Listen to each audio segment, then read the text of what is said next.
Welcome to this week's edition of More Insights and Strategy Game Time Tech Podcast. This is episode 24. You just put 24 up on the screen. So I'm Robert Kramer, joined by Melody Brue. We're both VPs and principal analysts at More Insights, and our vertical is the sports technology one. So Mel, we have lots to talk about with the football playoffs, both NCAA and the NFL. But how you doing, first of all? Doing well. Yeah, when you said you're welcome to the podcast, I wanted to give you a little.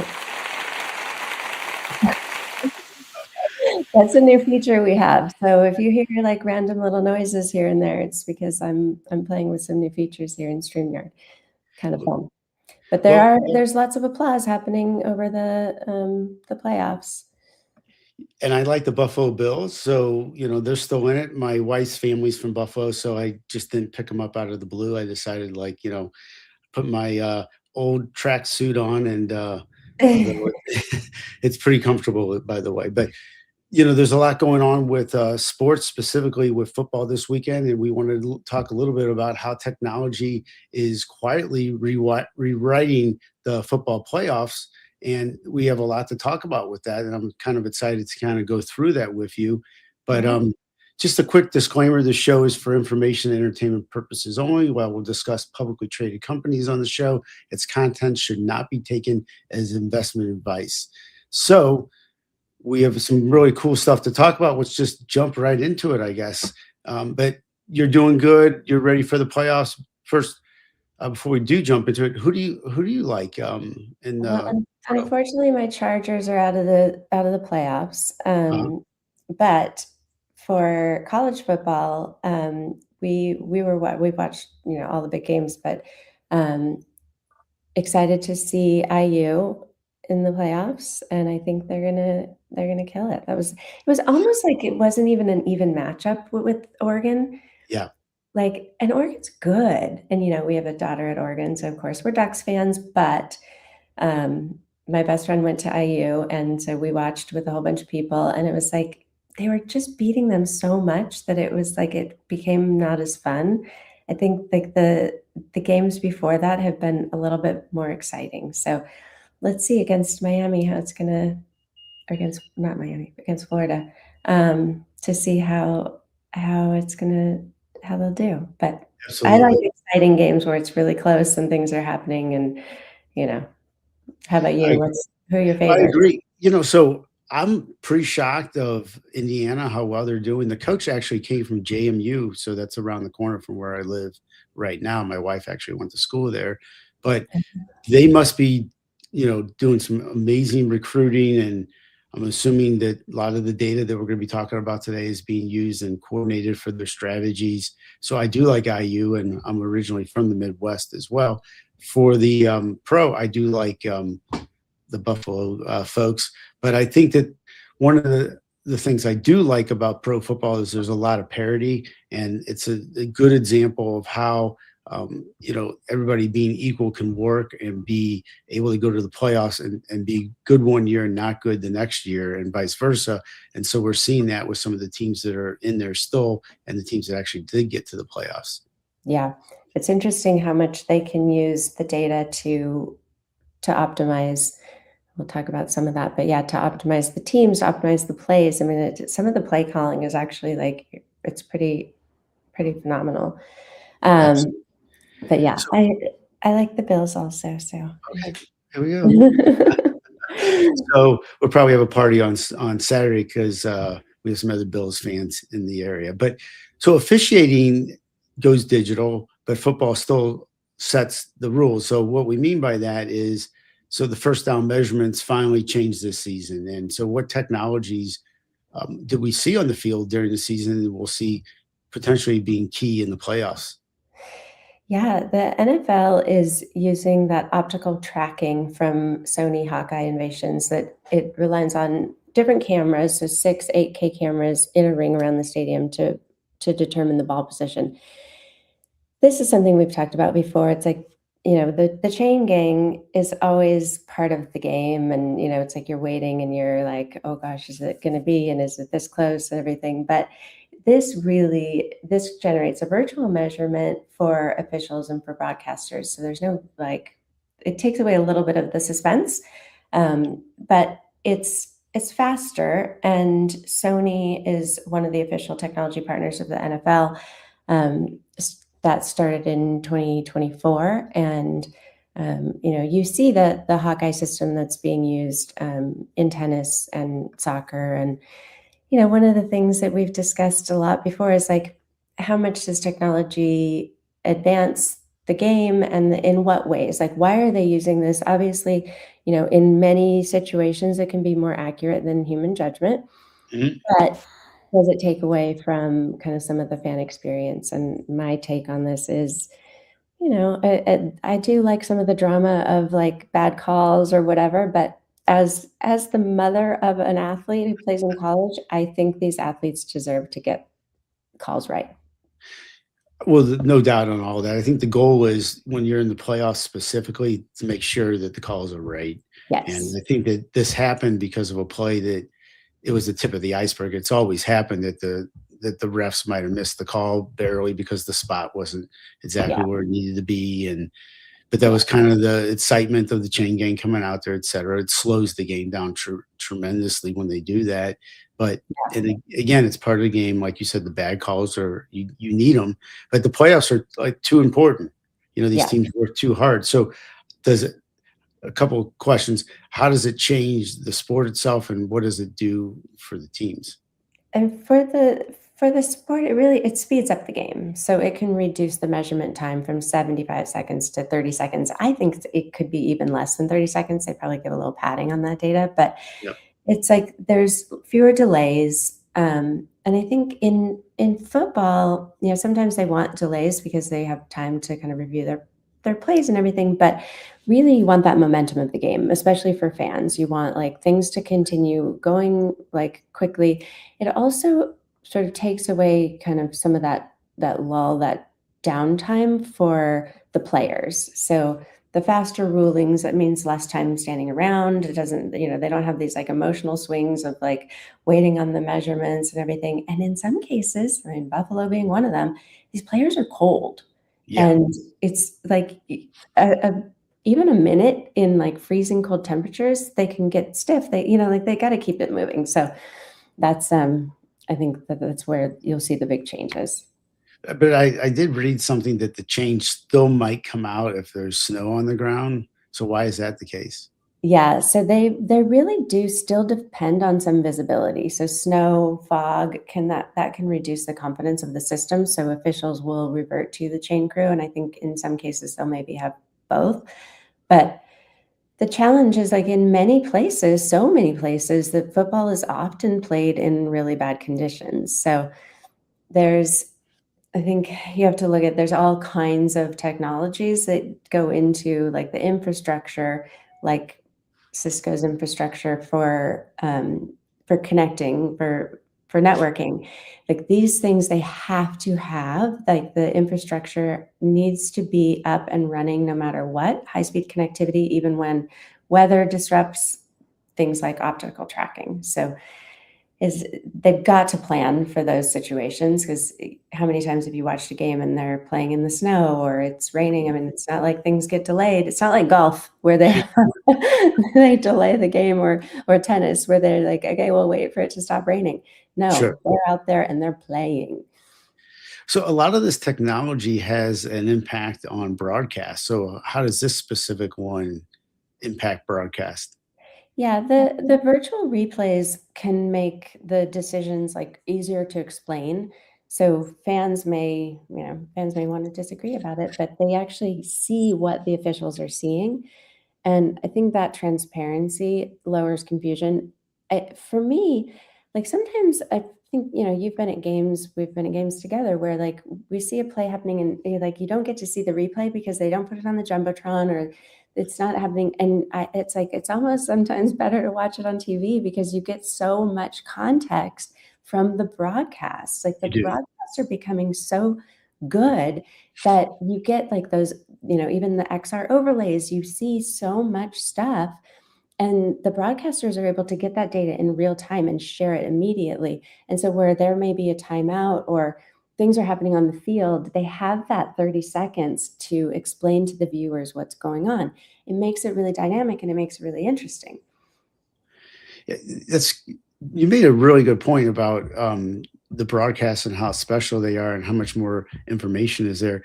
You know, the ticket pricing is going up. Fans are still going there. The fans are, paying the prices. But I think certain people, I'm one of them, maybe you're one too, that I'm good for a couple games a year or something. But like, I don't, it's not even the money. It's more that I'm not excited about being there unless it's a special event, because watching it on TV, I you can know. get so much more information than you used to get.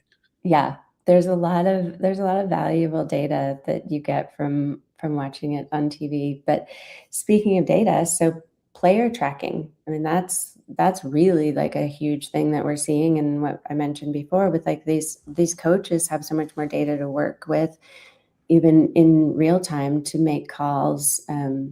They can see who's injured, what's happening, all of that. So what do you see as kind of as the data guy, what do you see as kind of the big technologies that are driving like these player tracking stats and everything? It's really unbelievable how much data is being used and how it's actually, kind of aggregated to get additional information and to make decisions. So the foundation is next gen stats. So on the field, Zebra Technologies supplies RFID sensors and players' equipment. So that's Crazy. movement data, which captures 10 times per second and it says within inches of accuracy. So it's processed in the cloud and machine learning infrastructure for AWS. So AWS powers the entire next gen stats platform, and it handles more than 200 new data points created in every play, which is unbelievable, of every game, and processing about 500 million data points per season. So it's a plethora of like just an enormous amount of information, and I think it's amazing how then it can be put into a finished, data point or data. It's for someone to actually make a decision off of. So it's phenomenal. I think the sensors are really incredible. And we talked with AWS about this in Berlin. It's not just about like play calling and everything, it's so much to do with player safety. Yeah, They can that's see where the really big impacts are. I mean, some of this has affected the rules of the game because they know that a certain hit is more likely to cause detrimental injury. So that data is really being used in so many different ways to make the sport safer. right. Um, yeah. So, like, in what other ways are you seeing this like really affect the game? I don't think the rules don't necessarily change, but it changes the understanding. So the speed, the spacing, the separations are now more measurable versus subjective. So the matchups and the playoffs are getting framed less from by a narrative and more from what's actually happening between the lines. So I think it's it gives the coaches more information on how and where to play a specific player based upon certain setups that are going on, what the down is, the players injuries, the weather, all those different variables are pretty important that the coach can get down to that nitty gritty of when and how and where to make a player more useful. Yeah. And what about like what the public sees? Do you think it's changed for the viewers and fans? Has it really like affect teams? And then also, kind of like I think maybe there's a little bit of accountability there when you have all of this data. I mean, all the above. So teams are using it, internally. The public now sees more information, so it creates more accountability. Performance gaps are now harder to hide, especially in the playoffs. So execution is imperative. It's exposed more. But what's nice is all this runs on AWS infrastructure, so teams can access these insights instantaneously.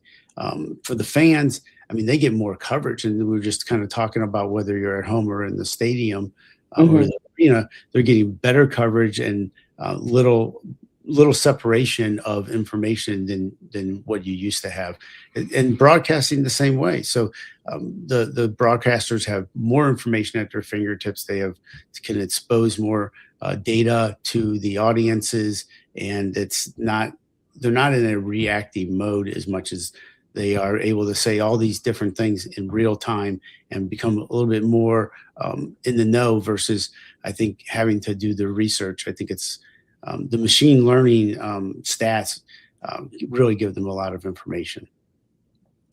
So, thoughts on the data? What's your perspective? I mean, I think the more data you have, the better. I think that, it really is, it's going a long way in, like I said, things like safety. But it's really a big part of it is like how the game is explained, how it's evaluated, how it's remembered.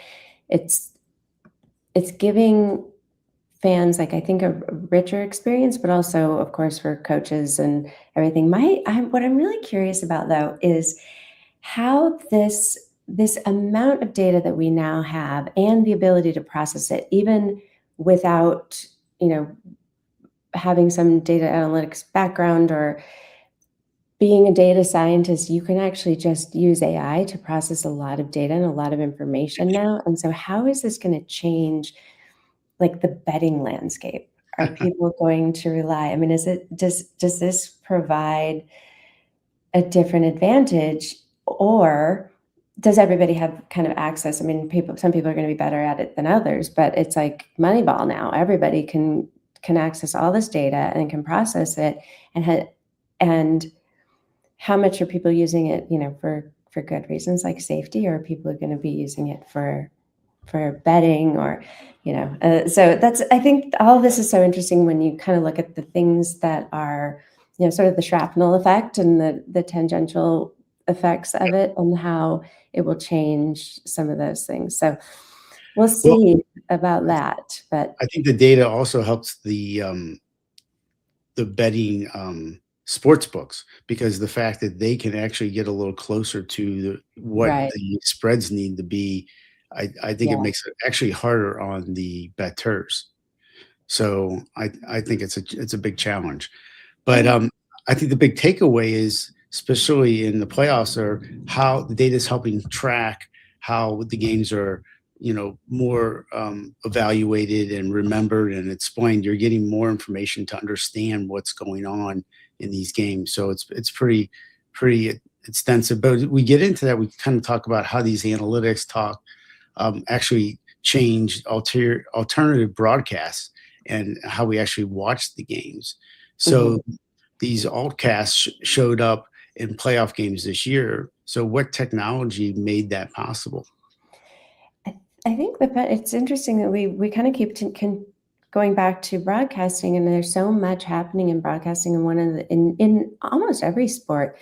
There's so many innovations that are happening because they're trying to attract new fans, different fans, out of region, out of country, and broadcast in various formats is helping to make this happen. So with like these altcasts, alternative broadcasts, they're using these stable real-time data pipelines. So like ESPN's MNF playbook with next gen stats that combines tracking data, 22 different camera views, and predictive analytics into this single broadcast option. So it's the same data-driven approach that ESPN has used with Mhm. MLB StatCast and NBA InsightCast, now applied to football. So when you look at all that, which is fantastic, the analytics, what are the fans actually seeing? Because I think that Yeah, result is pretty is impressive what I've seen. But what are they actually seeing on yeah. their? So they can see live probabilities. They get like formation context, their kind of pre-snap expectations. It's this predictive layer, which is powered by adrenaline and it's true play AI.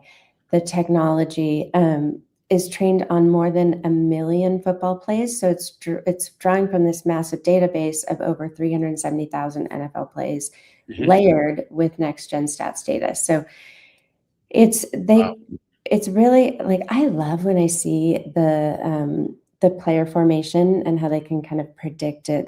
They look at like into the pre-snap movement, generating these dynamic run pass probabilities and the blitz likelihood. I mean, it's really amazing how much they can predict. And I do like, I mean, so we've talked before about some people, like some diehard fans, don't like things like the puck follower in NHL games. Yep. For some fans who aren't as familiar with the game, that was a nice feature. Mhm. I I think there might be like some really diehard fans in football that don't necessarily need or want this level of explanation. But I think it's really smart to do these kind of alternative broadcasts for people like out of country who may not be as familiar with the NFL. It really helps to explain the game and solidifies people more into the kind of that fandom. So I like it. Well, the goal is to expand your audience, Yeah. to get more revenue, and that's what they're doing. So they're using technology to expand the game, to expand the audience, to make the game better. Nothing is meant to take it the other way. So Yeah. this affects fans differently. There's the long-term implications for broadcasting. Tell a little bit about that. Yeah, the broadcasts are become more configurable so that it's not just this one size fits all. You turn on the TV, you watch the broadcast. So their ESPN is already offering like these multi-view options in the ESPN app. So you can watch the traditional broadcast alongside the MNF playbook at the same time. I like that configuration because you can kind of, you can watch the game, but then when you want a little bit more information or the data, you can just, it's in the same screen. You don't have to like flip channels. You're not like, up in our pool table slash movie room play area upstairs, we have multiple TVs. I think you've been to my house and you've seen it. And so we'll have, multiple games going on, one with sound, one without. And so we're constantly looking around, but if you can have it all in this one setup, like that's really nice. I also think it sort of speaks to the attention span of some of the new viewers. And we're seeing that in golf, in tennis, in soccer, everywhere, where these different formats have to be more kind of like YouTube consumable, like the kids want, I'm seeing this a lot. So we've been watching Landman. I really love this show. And the more I'm seeing more and more of these like mini episodes that are on Instagram or on, I'm not really on Snapchat, but I'll check Snapchat every now and then if I see my kids are like active on Snapchat. If my kids are listening, I'm not spying on you. But that it just makes it more consumable, right? Like, so you see these mini episodes, and I think that sports is going in that similar direction of not just sitting and watching a game for 2 hours or 3 hours or however long it is. Same with, with golf, right? Like there are people who want to sit in their armchair on a Sunday and watch golf for 4 hours, but there are plenty of younger viewers who really want this like quick, they want it to move fast. It's a whole premise behind TGL. Like move it quickly, do things differently, shake it up. You're getting a new audience, you're getting new revenue streams because those people are purchasing different things. They also have different advertisers that are targeting them.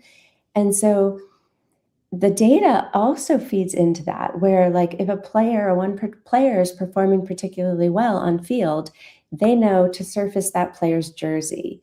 They know in like even live in the game in the arena, they know like that they should be surfacing that player's jersey. They should make sure it's in stock.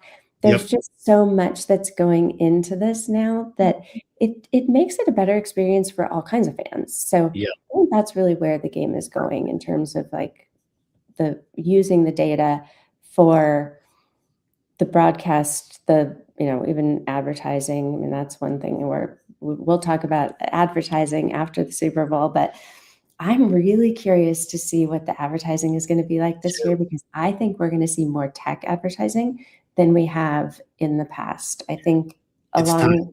yeah, It's for a time. really long time we were seeing Doritos ads and I Oreos was to and say enough of the Doritos. yeah. I did read though that Skittles was gonna do a live ad. Oh, that'd be So fun. we'll we'll be watching that. That But no technology involved there other than the s broadcast. But yeah. so fun, but broadcasting is such a big deal with these sports because it expands the audience, but I think golf, we'll come back to it after the Super Bowl as well, but golf does stand to really change, I think, more than a lot of sports because it's such a tough sport to show more than one, foursome at a time. Yes. So they might Yeah. switch it, but this change will give a more coverage and could expand the audience a lot different than what they have today. So Yeah. Yeah, yeah. I mean, you see that like with what T-Mobile is doing with the PGA, being able to track any player anytime, similar to what IBM does at Wimbledon and US Open. You're not you're not restricted to just the players that are on the television. You can go and like you can watch all kinds of different angles, different views, and that is clearly, based on the technology. But so let's talk about AI and how it's being used in, I mean, a lot of this is AI driven, but really there's a lot beyond just the football and the play calling. Where is AI being used today in operations and how is that benefiting organizations? mostly in video management and content workflows. So AI systems index and tag massive video libraries. So teams, leagues, and media can search those plays, those formations, and really and the tendencies pretty quickly. So the NFL generates, they're saying about 1.4 terabytes of video data per game, which is a lot. That's roughly half a petabyte per season.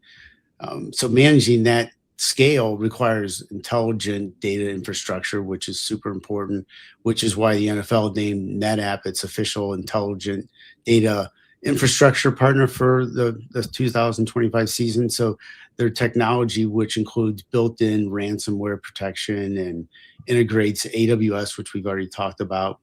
We've covered them a lot in Microsoft Azure and Google Cloud that helps manage the league and protect all the video content. So it's a lot of information. So we've come a long way from Moneyball. Yeah.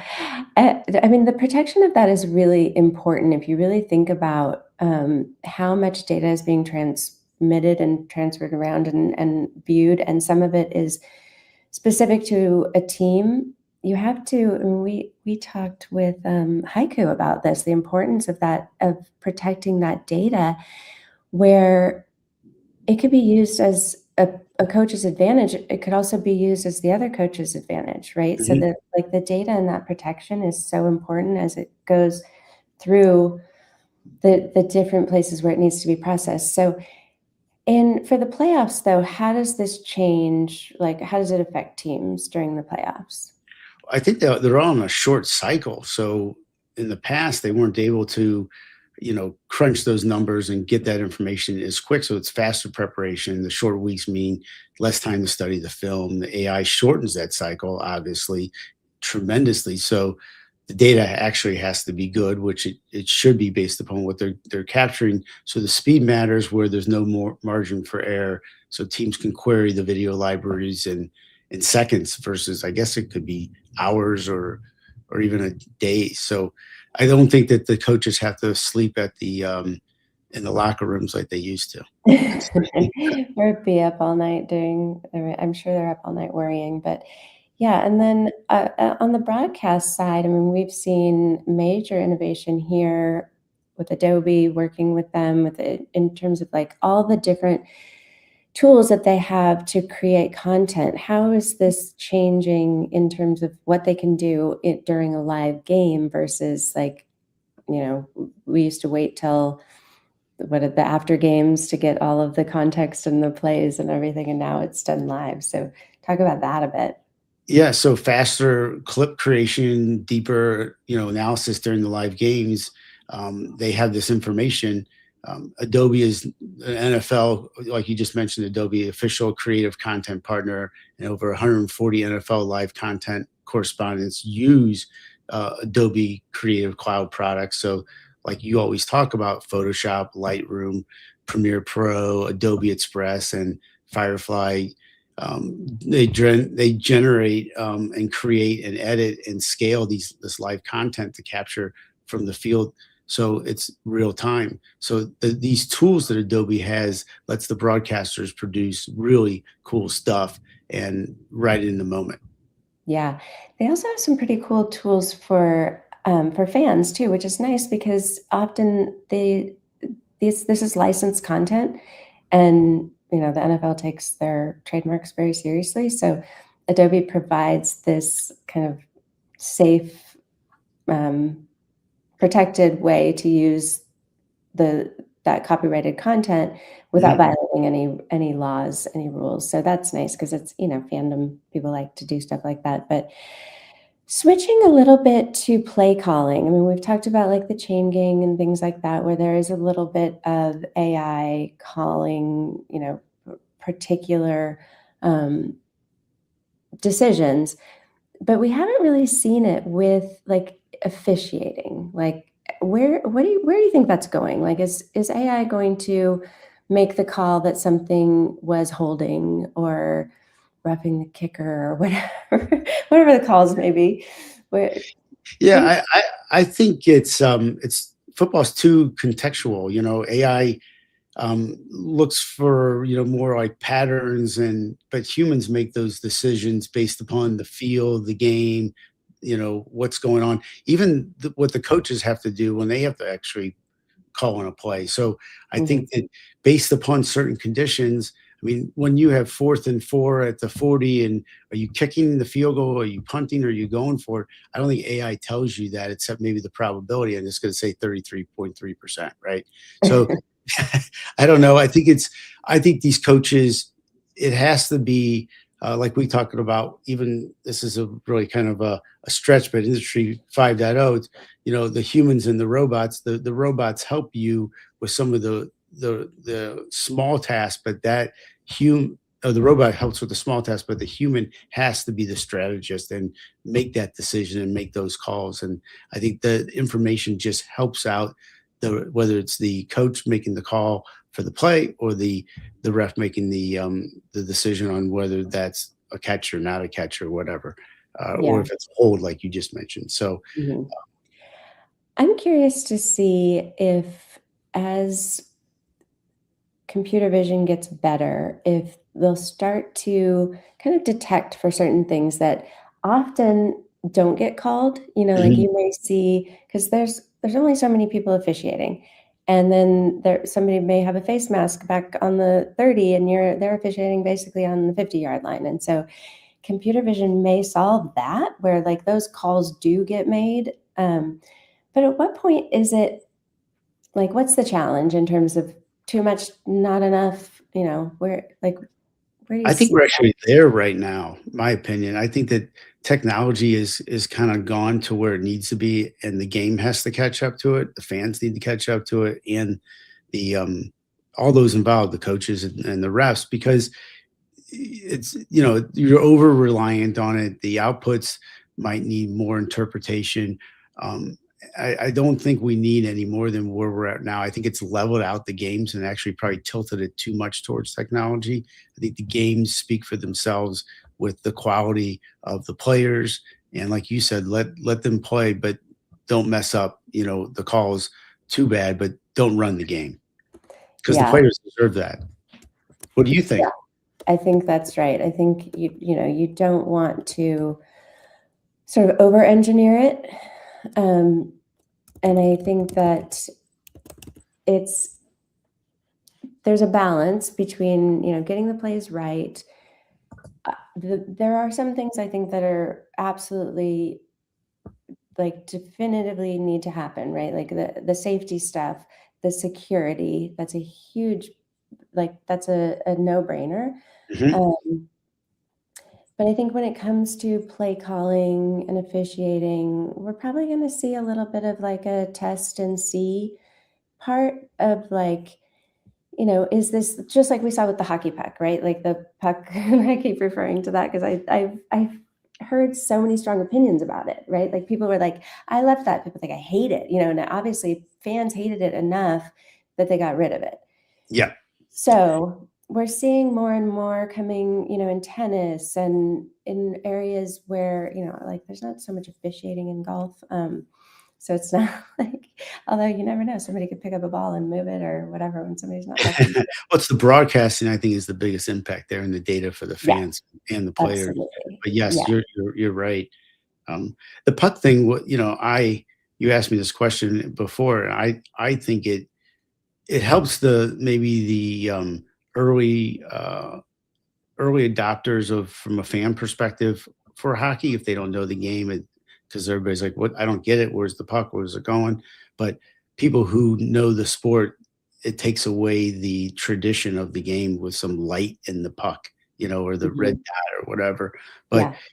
I'm all for fixing the games where it's more enjoyable for everybody and more efficient. But the safety thing that you just mentioned is a huge key.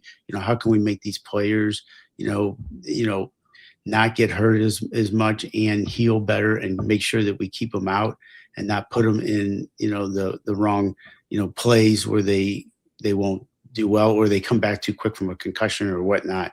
It's Right. it's, it's all that. But your son's a pitcher on at the college level, and from your perspective, what safety measurements are they do they put him through? Like, he's a pitcher, so his arm, that they use advanced technology to make sure that his arm's They good the next time they do. pitch or anything? They are constantly like they have these really advanced these labs that they have are so amazing at the college level. I mean, they're doing these pitching labs and they test for like arm strength and like muscle mass and body fat percentage and all these things like constantly. So they're seeing how the players are evolving. They also like, I wear my Whoop. I sometimes don't even know how I feel until I check my Whoop data. I'm like, how'd you sleep tonight? I don't know. Let me check my Whoop. Um, because that data really is important. And if I look at my Whoop score and I'm down, like I may be fighting something I don't even know about, Yep. better for me to pull back a little bit and not push it because then I'm less likely to get sick. And I think the same thing is happening in sports where these athletes know so much about their bodies and what's happening and can make can prevent injuries before they happen. And so when you're run down or you're dehydrated and you know these things, that's when you can kind of put these measures into place. And this is one thing that I really love about some of the work that AWS is doing. We talked with them multiple times about this, is that it's not confined to the NFL. They might be using it for the NFL, but then they're taking that data and they're using it for like Pop Warner teams, high school Mhm. teams.